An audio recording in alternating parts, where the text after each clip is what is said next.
दीपाली के पास एक और एग्रेसिव नंबर को समझने के लिए, दैट्स M&M। दीपाली की एक्सपेक्टेशन है। महिंद्रा एंड महिंद्रा के स्टैंड अलोन बेसिस पे जो रिजल्ट्स हैं वो स्टेडी दिखाई दे रहे हैं। अच्छी ग्रोथ हम स्पेशली रेवेन्यू फ्रंट पर, एबिटा फ्रंट पर रिपोर्ट करते हुए देखेंगे कंपनी को। नेट सेल्स में 20% की ग्रोथ आ सकती है।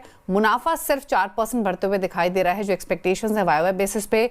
वहीं एबिटा देखेंगे तो 22% की ग्रोथ एक्सपेक्टेड है और ये 4780 करोड़ के आसपास रह सकता है आंकड़ा। और एबिटा मार्जिन स्लाइटली इंपैक्ट हो सकते हैं या फ्लैट आप कह सकते हैं, क्योंकि ये 14.2% के आसपास एक्सपेक्टेड है वर्सेस 14.3%।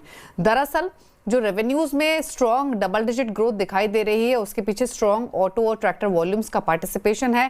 इनफैक्ट इस क्वार्टर में जो ट्रैक्टर वॉल्यूम्स थे वहां पर 32% की ग्रोथ रही है, तो उससे काफी इंपैक्ट पॉजिटिवली पड़ा है रेवेन्यूज पर।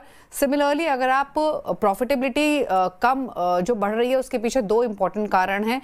एक तो वीकर प्रोडक्ट मिक्स इनका रहा है, ईवीज का पार्टिसिपेशन ज्यादा रहा है जहां पर उतनी प्रॉफिटेबिलिटी और मार्जिन्स कंपनी एंजॉय नहीं करती है। साथ ही साथ एवरेज सेलिंग प्राइस भी जो रहा वहां भी उतनी ग्रोथ देखने को नहीं मिली है।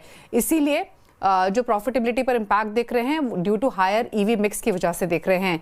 एवरेज सेलिंग प्राइस देखेंगे तो ट्रैक्टर के एवरेज सेलिंग प्राइस में 0.5% के आसपास की ग्रोथ इस क्वार्टर में ओवरऑल रह सकती है और यही कारण है कि जो मार्जिन्स हैं वहां भी उतनी ज्यादा ग्रोथ नहीं दिखाई दे रही है। बट ओवरऑल नंबर्स अच्छे ही एक्सपेक्टेड हैं, स्पेशली एबिटा और रेवेन्यू फ्रंट पर।